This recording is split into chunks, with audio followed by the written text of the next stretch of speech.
We've also been talking about this question of like Fed independence and the sense that Trump and members of his administration are doing things to kind of attack the Fed or to push them in various directions. So one thing I wanted to ask was just, so we got the rate cut, but there was a lot of stuff going on behind the scenes that was also making news. Do you mind just kind of laying out some of the things happening in the Fed right now? Yes, Stacey, there had these sets of meetings to determine what to do with those interest rates, and it had to have been a really awkward meeting because one of the governors who was going to vote there, sitting, deliberating, and voting, was actually the target of an attempted firing by President Trump. That's Lisa Cook, who is battling in court.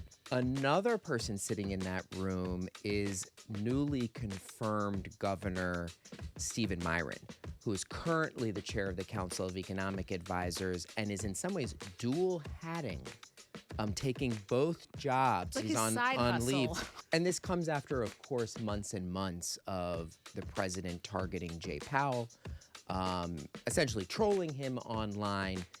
What is wrong with the Fed today? And then you really have the Federal Reserve System, which has, in many ways, an enormous amount of power. We talk about it as a central bank, but another way to put it, it's a price control agency. It sets the price and supply of money that has so much effect throughout the entire economy.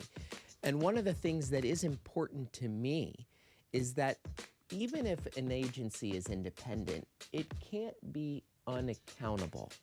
And I think there is questions about whether the Fed has always been accountable to the public or if it's often serving the interests of a narrow set of financial stakeholders.